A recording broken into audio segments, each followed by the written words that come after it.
¿no? Y en tercer lugar, promover la reinserción de los adolescentes en conflicto con la ley penal, porque no hay nada más lírico que una muy buena sentencia, con excelente jurisprudencia, con normas nacionales e internacionales, con medidas socioeducativas que aparentemente son ejemplarizadoras y que a la larga no posibilitan una reinserción social porque no existen los mecanismos, el Poder Judicial no tiene los recursos ni todo aquello que le implicaría fortalecer a la gerencia de centros juveniles para hacer un adecuado seguimiento del cumplimiento de las medidas socioeducativas en régimen cerrado y régimen abierto a nivel nacional.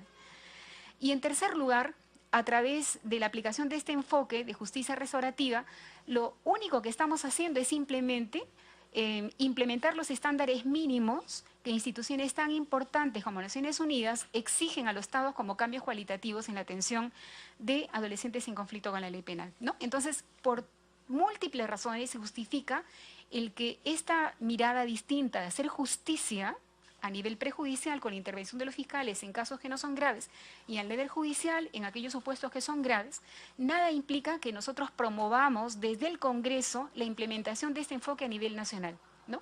Y también promovamos el que el reglamento del Código de Responsabilidad Penal de Adolescentes de una vez por todas salga a la luz, se pueda promulgar, entre en vigencia, se instale la comisión multisectorial que va a implementar esta nueva forma de hacer justicia a nivel nacional de manera progresiva. El Ministerio Público ha adoptado este enfoque, como le vuelvo a decir, desde el año 2005 como proyecto y luego como una política institucional en el 2010, con la finalidad de fortalecer las facultades que tienen los fiscales de familia en el momento que tengan que discrecionar y resolver un caso, un conflicto jurídico penal. Hasta antes de conocer este enfoque, sepa usted que por lo general la actuación de los operadores de justicia, en este caso los fiscales, era bastante reactiva. Conocido de un hecho punible, inmediatamente investigaban y simplemente denunciaban. ¿Por qué adoptaban esta política de trabajo? Porque no contaban ni cuentan en los lugares donde existe esta línea de acción justicia restaurativa con los recursos humanos suficientes para tener una mejor aproximación al adolescente y al caso. Y por lo tanto, denunciar era lo más fácil y lo más inmediato. Desjudicializar, aplicar la remisión fiscal como criterio de oportunidad, como una forma diferente de resolver el conflicto jurídico penal, era lo más complicado. Entonces se optaba por una actuación reactiva. Cuando se conoce este enfoque restaurativo, los fiscales cuentan con equipos multidisciplinarios que le permiten conocer de primera fuente, con psicólogos y trabajadores sociales, cuál es la historia de vida de ese adolescente. Porque los casos no tienen número, los casos tienen nombres. Detrás de cada caso hay una persona, también una víctima, hay expectativas nacionales, hay expectativas de la población, hay intereses de los medios de comunicación por la forma como los operadores de justicia resuelven el caso. Entonces, para poder tener una mejor actuación, en este momento los fiscales de familia en los distritos fiscales que yo he mencionado tienen informes técnicos a las 24 horas que les permiten discrecionar si van a incorporar a este adolescente al programa de justicia juvenil restaurativa, hoy denominada Línea de Acción Justicia Juvenil Restaurativa del Ministerio Público, y si es así, no denuncian de inmediato. ¿Qué hacen en ese tiempo? Después de tener este informe inicial, por favor, continuamos con las etapas del proceso. Después de haber participado tanto el fiscal como el psicólogo y el trabajador social en esta primera etapa de apreciación inicial, en la cual ya van a contar con informes técnicos que le va a permitir conocer características psicosociales del adolescente y su familia, luego deciden, como vuelvo a repetir, incorporarlos a la línea de acción de justicia restaurativa y en una segunda etapa de evaluación integral y de decisión, los fiscales ya tienen mejor identificadas las características personales, familiares y sociales de los adolescentes, motivan a través de los equipos interdisciplinarios cambios, toma de conciencia y el sostenimiento del adolescente y su familia, así como exploran los comportamientos de riesgo de los adolescentes y para esto es necesario tener identificadas claramente cuáles son los indicadores de riesgo y cuáles son los indicadores de inclusión social que podría tener cada uno de estos adolescentes, practican visitas domiciliarias y entrevistas a todos los actores, practican coordinaciones con instituciones para la atención y reinserción social de los adolescentes, en fin, hay una serie de actuaciones, y creo que ya me faltan ¿cuántos minutos? Uno. Para el efecto de tomar la decisión. Si en esta etapa las condiciones son un checklist positivo en todas estas variables que he mencionado, definitivamente los fiscales ya pueden dictar con mejor conocimiento de la situación personal, familiar y social del adolescente la remisión fiscal, pueden adoptar la remisión fiscal. ¿Y qué es la remisión fiscal? No es nada más y nada menos un atributo que tiene el fiscal como un criterio de oportunidad que lo apliquen a aquellos casos que no son graves, es decir, cuando no hay violencia ni grave amenaza de violencia contra la víctima, en aquellos supuestos donde el adolescente está en condiciones de reparar como una fórmula de obligación de hacer, de dar o de no hacer, y en tercer lugar, si el adolescente y sus padres se comprometen a que este joven pueda incluirse en un programa de orientación social, de orientación personal, y que este programa va a estar monitoreado, se va a practicar un seguimiento y monitoreo, valga la redundancia, del caso, de la situación personal del adolescente por un equipo técnico a cargo del Ministerio Público, ¿no? Entonces, hay una serie de momentos en el que intervienen los equipos técnicos que tiene el Ministerio Público, conformado por psicólogos, trabajadores sociales y educadores. Y finalmente, cuando ya se ha aplicado la remisión fiscal, hay una etapa de aplicación y seguimiento del programa de orientación que yo ya acabo de explicar, y eso es en la práctica la dinámica de trabajo para la aplicación de la remisión fiscal como un criterio de oportunidad. Pero sepa usted que el gran reto surge con el Código de Responsabilidad Penal, porque el fiscal ya no solamente va a intervenir con este enfoque en este tipo de casos, entre comillas, light, va a intervenir en todos los casos, tanto leves como graves.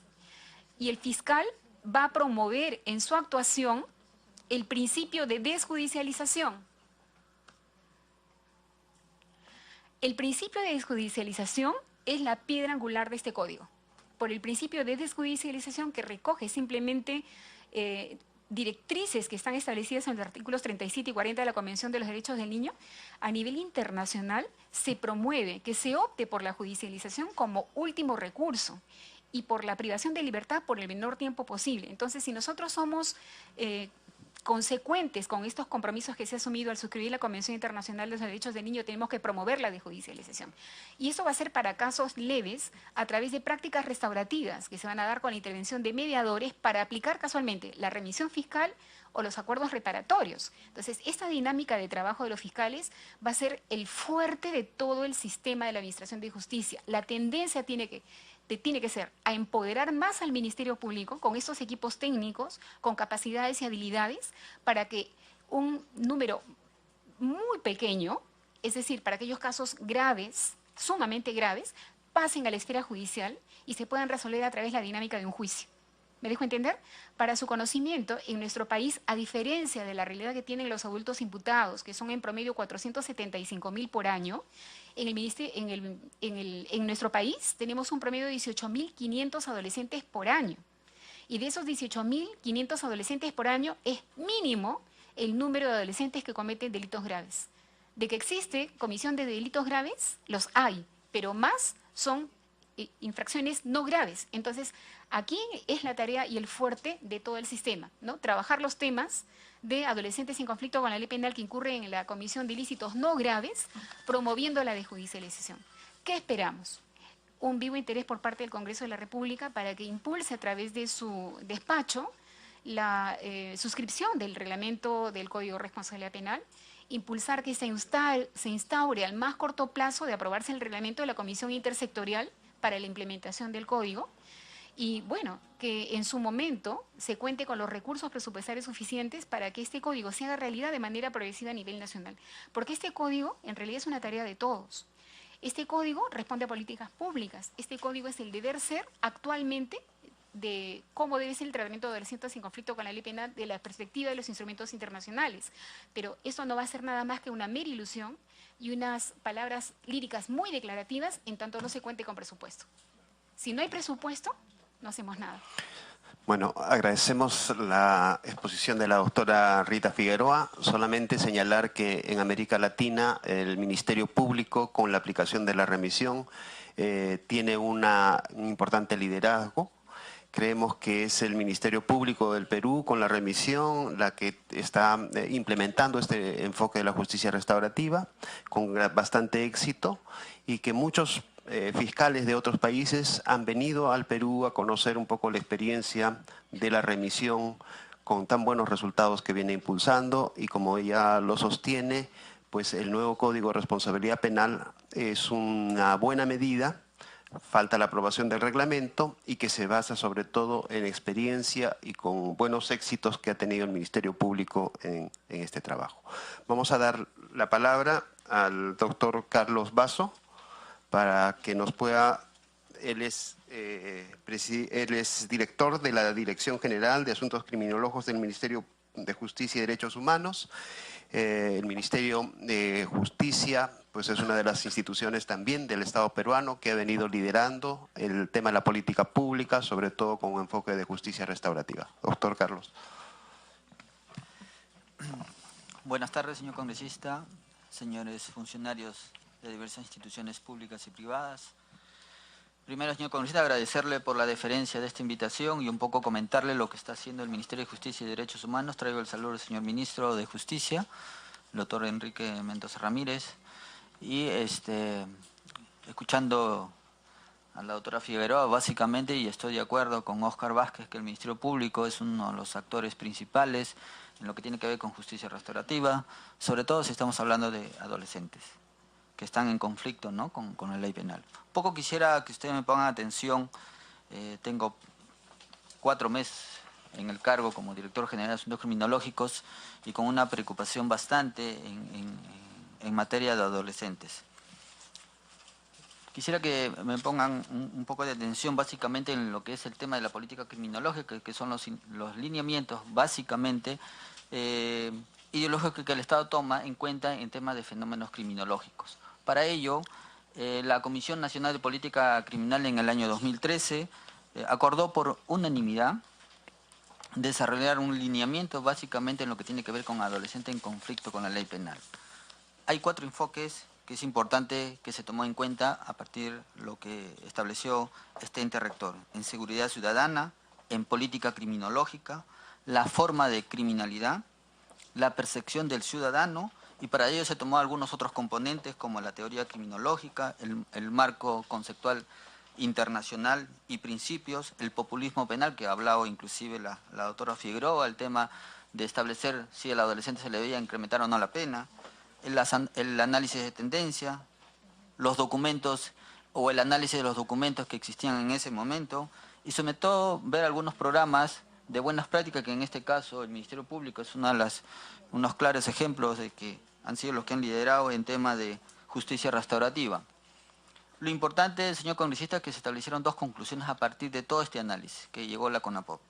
1, avanzar en tema de una política especializada en adolescentes en conflicto con la ley penal, y la segunda, en el ámbito de la administración de justicia, establecer un enfoque en materia de justicia restaurativa. Esas son las 2 cosas que se llegó a esa conclusión. Como consecuencia de eso,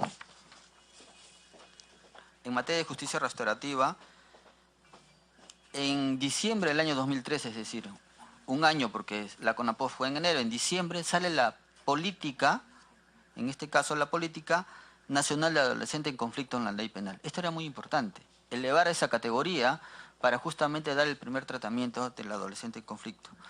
Esta política tiene 4 ejes importantes, si ustedes lo ven ahí, en tema de prevención, administración de justicia, reinserción y un tema transversal que era el tema de la víctima, tomando en cuenta el tema de justicia restaurativa. En el tema de este proceso de implementación, a partir ya de la política, lo primero que se hizo fue trabajar en conjunto con las instituciones como el Ministerio del Interior, la Policía Nacional, el Ministerio Público, y en este caso también con el apoyo de Tierra de Hombres, básicamente a la reapertura de dos módulos. En el Agustino y en Vía María del Triunfo en el año 2014. Es decir, cómo debería tratarse al adolescente una vez que comete algún acto, en este caso antisocial. No comete delito, que es muy importante indicar. Pero lo importante era saber cómo se le debe tratar al adolescente una vez que comete, en este caso, un acto antisocial. Esas fueron las primeras acciones que se tomó en cuenta a partir de la aprobación de la política. En ese camino se estableció también un proceso para contribuir con la adecuada aplicación del enfoque restaurativo. En ella, en el año 2016 se estableció el primer protocolo. ¿Para qué era importante elaborar un protocolo? El tema era cómo vamos a trabajar, cómo se hace una articulación desde la policía, con el Ministerio Público, con los jueces, con los señores defensores públicos. Es decir, ese trabajo de articulación de cómo debe darse ese flujo, ese proceso, de cómo se debe intervenir, cuál debe ser ese tratamiento que se le debe dar a ese adolescente, no existía. La idea justamente nace elaborar ese protocolo. Ese protocolo se ha hecho con todas las instituciones que están involucradas, en este caso sobre adolescentes en conflicto en la ley penal. Como consecuencia de ello, ya ahora tenemos, ya lo he explicado claramente la doctora Figueroa, el tema, salió el decreto legislativo 1348, salió el Código de Responsabilidad Penal del Adolescente. Y es muy importante porque acuérdense que una de las conclusiones establecía que se tenía que trabajar en un modelo en tema de justicia restaurativa. El nuevo código recoge eso, está en su título preliminar, en su artículo 13, y ya habla del tema de justicia restaurativa, está en el inciso 4. Y en todos los componentes hay de las medidas en tema restaurativo, habla el artículo 142 en adelante, de esos mecanismos en materia restaurativa. Y creo que es muy importante porque se recoge, y ya la doctora Figueroa le ha explicado claramente de cómo se debe enfocar, ¿no? De cómo se le debe tratar, qué salida se le da, qué medidas se le debe dar a una persona, en este caso, y hay que mirarlo al adolescente como una persona, básicamente las oportunidades que se debe indicar. Es importante mencionarles sobre todo el tema del sustento criminológico. Para nadie está, y no es ajeno, de los que estamos aquí hoy día sentados, básicamente estos procesos largos que hoy día afronta un adolescente, ¿no? El 20%, por decir, hablando de estadísticas, se encuentran en los centros cerrados y hay un 40% que tienen penas menores de 2 años, que probablemente si es que existiera otro tipo de modelo de cómo haberse tratado a estos adolescentes, probablemente tuvieran un resultado totalmente distinto. Existe un populismo penal, ya lo hablaba la doctora, no es solamente de incrementar penas, sino que hay un diagnóstico y como justicia en el plan nacional claramente están establecidas ya las acciones, los objetivos de cómo, desde el enfoque político, normativo, cómo debe tratarse al adolescente. Hay gasto de recursos humanos. Hoy día sabemos que al Estado le cuesta 100 soles tener hoy día un adolescente en un centro juvenil. Y probablemente diario. Y probablemente si adoptáramos otro tipo de modelo de cómo intervenir, señor congresista, al adolescente, dándoles otra oportunidad desde otro enfoque, probablemente, diariamente, lógicamente, probablemente conseguiremos unos resultados totalmente distintos.